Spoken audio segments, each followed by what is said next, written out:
Hi everyone. Today we have Harshada with us. She has recently passed CFA Level 1 August examination. A big congratulations, Harshada. Thank well you, done. sir. So, Harshada, how was your experience studying for CFA and how was your experience studying with FPA as an academy? So CFA is a difficult exam. When I came to know about it, I started preparing, but then looking at the syllabus, it was a little daunting.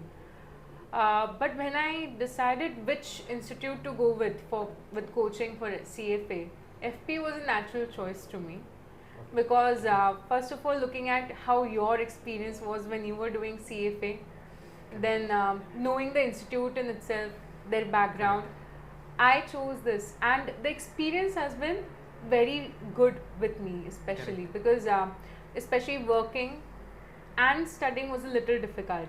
But then when I came to classes, when I came to timing of the lectures, the doubt solving, the mocks, having a person touch with you and other faculties impacted it a lot more. Especially when I came to doubt solving, I used to study overnight and I used to send doubts either as voice notes or text to Akanshu and others. And then in the morning, I used to have the reply. So by the time I studied again, it was already solved.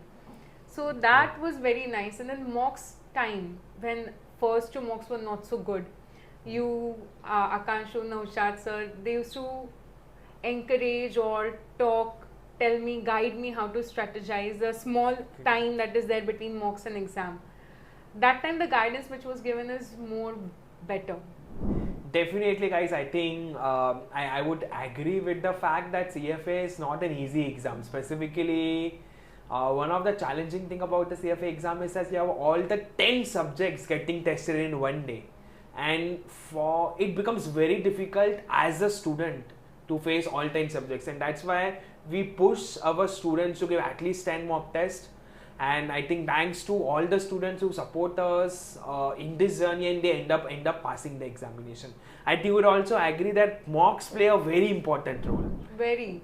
And the best part was after each mock, I used to have some of the other faculty or doubt solving people approaching how was your mock, Correct. where you went wrong, review the paper, which questions you did not fare well with, and then how to prepare for that as well. Correct.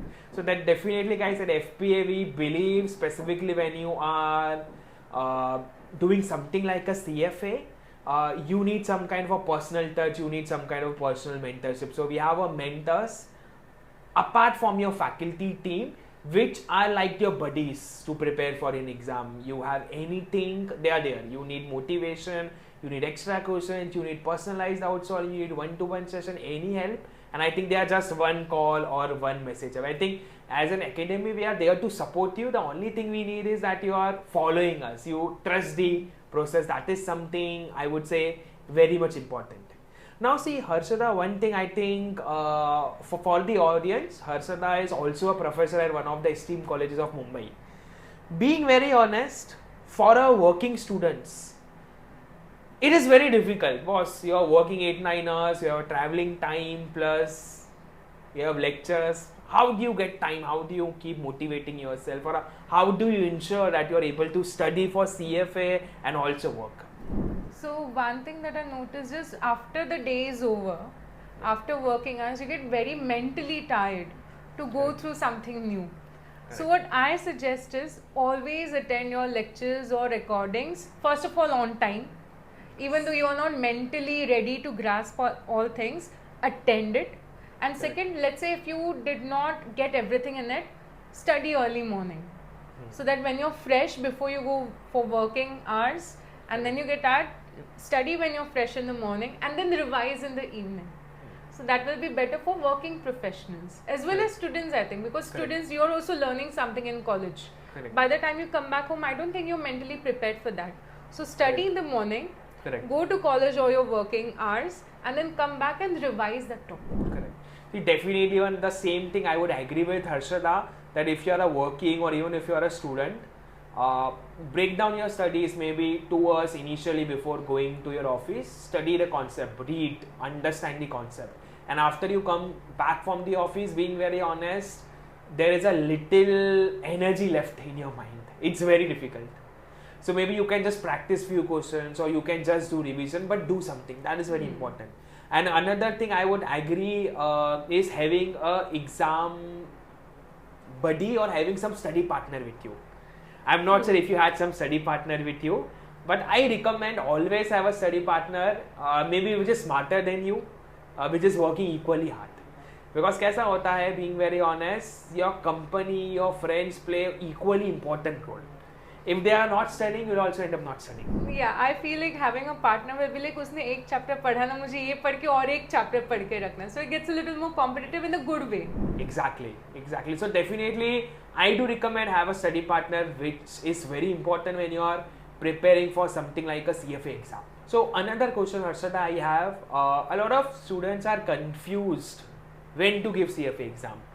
They are confused. So I can see some of the students coming and saying, sir, we have seen some LinkedIn influencer or Instagram influencer where we can study CFA 90 days, CFA in 60 days. Someone says, sir, CFA will take at least 2 years. What do you think, what is the ideal time required so that the person is sufficiently prepared for each level? How much time minimum is required for each level? Now, being a professor, I can easily say for students who are undergraduates, you're going to require a lot more time. So Correct. maybe 9 months of dedicated consistent study would be right for an undergrad student. And also make sure that your attempts are not clashing with your mid-sem or your sem-end exam, so that number attempt hai, abhi exam chalu hai, can't give mocks. Now we know that how good this exam is. It's better to always pass in the first attempt. So first of all, plan your exams accordingly कि कौन से attempt में you have to appear, and second, give 9 months of consistent study hours for this particular course. Completely agreed. Maybe don't think of CFA as just you want to do in 2 months, 3 months. There is no shortcut, being very honest. Because the people who prepare well for level 1, not just it helps them in level 2, वो pass तो हो ही जाते हैं, but it also helps them in level 2. So I recommend to at least take 9-10 months of preparation. 6.5 months will be learning concepts, understanding concept, and then keep last 2 months for practice and rigorous mock tests. That is very important. A lot of students don't give the mock tests, don't practice enough questions. That is the only difference between people who pass and people who don't pass. So Harshad, I think one thing, how many mocks you have given? I gave all the mocks. So on an average 10 mocks is Yes. what you have given. So you would see she has attempted 10 mocks. And I am pretty sure she's already a working professional. It's very difficult to get time. If she can do it, I'm sure as a student, you can also do it. Just you need to manage your time, and as mentioned, don't take your CFA exam where your college exams are clashing. So generally I have observed November as a month. You have college exams also as well as a CFA exam. So maybe that is a month that you can avoid. Any other tips, any other things that you think are very necessary for students before starting CFA, during CFA, or something that is very important for them? Now, I feel CFA as a course with FPA, it's easy when it comes to learning.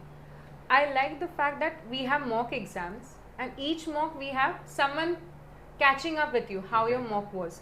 Now, I would request the students and anyone who is appearing for this exam that you should practice a lot of questions, because concepts, of course, you will learn the concepts very well, but unless you're tested on that, you're not really guaranteed and sure कि last minute during the time of exam will you recall it or not.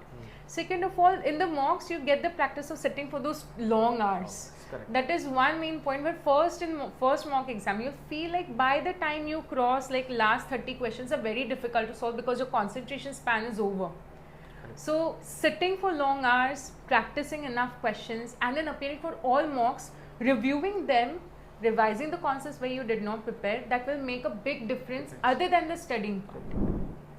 Definitely, I think it's a valid point. Practice is very important, because I think the people who have given CFA exam know concepts are very easy, but the way which CFA Institute designs MCQ and specifically options, everything seems correct. Correct. Everything seems correct. So I think the only way you can pass the exam is a conceptual clarity and base practice. There is nothing that can help you. And at FPA we are definitely there to support you in everything, right from your mock tests, quizzes, right from your live lectures, right from the recorded classes, mentorship, counseling, any support you need, feel free to reach out to us. The only thing that we expect from you, you're following us, you're trusting the process, and you're putting in the equal amount of effort. So thank you so much, Arshada ma'am, for taking your time. I'm pretty sure this advice would help a lot of students, young professionals who are planning to give the exam in 2025 or later. All the best to you guys. I'm pretty sure most of you will end up doing well and soon going to pass the CFA exam. All the best. Thank you, sir.